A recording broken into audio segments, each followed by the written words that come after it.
प्राचीन काल की बात है। अलकापुरी नामक एक दिव्य नगरी थी जो कुबेर की राजधानी मानी जाती थी। वहां अनेक यक्ष रहते थे, कुबेर के सेवक और सखा। वे सुंदर, सजीव, प्रेम से भरे और सौम्य प्रकृति के होते। उन्हीं में से एक यक्ष था, सौम्य हृदय का, जो प्रेम और करुणा का प्रतीक था। एक दिन भूलवश उसने कुबेर की आज्ञा का उल्लंघन कर दिया। क्रोधित होकर कुबेर ने उसे शाप दे दिया। 1 वर्ष तक तुम अपनी प्रिय पत्नी से दूर रहोगे, वनों में अकेले भटकते हुए। और इस तरह प्रारंभ होती है एक विरह की दारुण कथा। वर्षा ऋतु की पहली बूंदें गिर रही थीं। रामगिरी पर्वत के नीचे एक विशाल पीपल के वृक्ष की छांव में बैठा एक उदास यक्ष अपनी आंखों में आंसुओं का सागर लिए क्षितिज की ओर निहार रहा था। उसके वस्त्र धूल से सने थे, केश बिखरे हुए और हृदय में एक ही भाव। वह कैसी होगी अब? रो रही होगी या मेरी बाट जोह रही होगी? वह अपनी पत्नी से अत्यंत प्रेम करता था। उसका नाम था प्रियमवदा।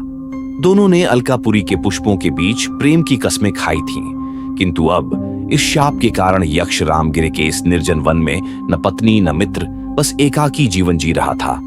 उसने सोचा, मैं पत्र कैसे भेजूं? कौन है जो इस संदेश को ले जाएगा? तभी आसमान में बिजली चमकी, काले मेघ उमड़ने लगे। वह मुस्कुराया। मेघ उसके मुंह से निकला। हाँ, यही तो दूत हो सकता है। बादल जो दिशाओं में घूमते हैं, पर्वतों को छूते हैं, नदियों को निहारते हैं, ये तो पहुंच सकते हैं मेरी प्रिय तक। यक्ष अपने स्थान से उठा। उसके नयन चमक उठे। उसने दोनों हाथ जोड़कर आकाश की ओर देखा। एक सुंदर घुमड़ता मेघ वहीं मंडरा रहा था।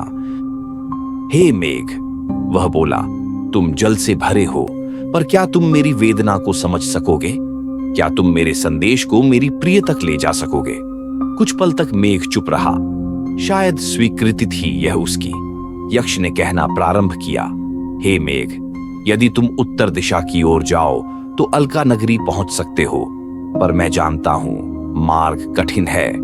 अतः सुनो, मैं तुम्हें रास्ता दिखाता हूं। तुम उस मार्ग पर चलते हुए न केवल मेरी प्रेयसी तक पहुंचोगे, बल्कि इस धरती की सुंदरता को भी देख सकोगे। यक्ष ने विस्तार से मार्ग समझाना शुरू किया। जिन स्थानों से मेघ को गुजरना था, वे सब उसने भावनात्मक दृष्टि से वर्णित किए। सबसे पहले तुम उज्जैनी से गुजरोगे, जहां स्त्रियां सिंदूर लगाए अपने पतियों के दीर्घायु की प्रार्थना करती हैं। वहां मंदिरों की घंटियां बजती हैं और गंधर्वों के गीत गूंजते हैं। फिर आगे बढ़ना, अवंती से होते हुए विंध्याचल पर्वत तक। वहां ऋषियों का निवास है।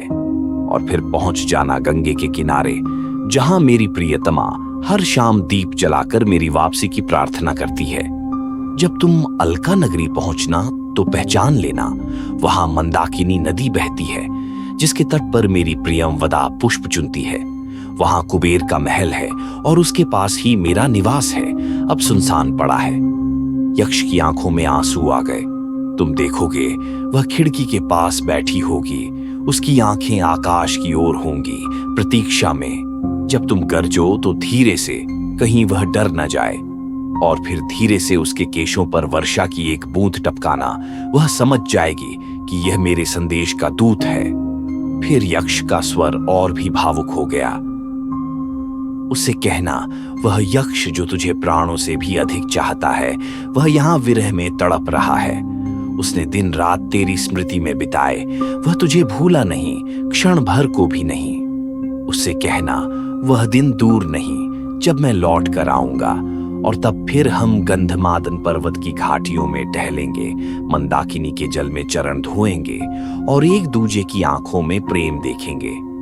यक्ष बोलता रहा। मेघ मौन था, पर उसकी गति थम गई थी, मानो वह भी इस पीड़ा को समझ गया हो।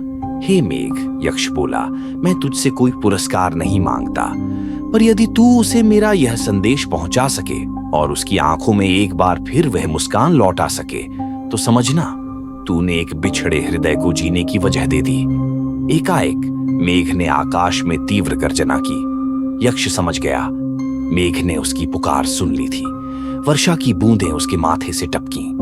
वह मुस्कुराया, पहली बार इतने दिनों बाद। यक्ष आकाश की ओर निहार रहा था। मेघ अब उत्तर दिशा की ओर उड़ चला था। वह जानता था अब उसका संदेश उसकी प्रियंवदा तक अवश्य पहुंचेगा। और प्रियंवदा, वह अलका में बैठी थी उसी खिड़की के पास।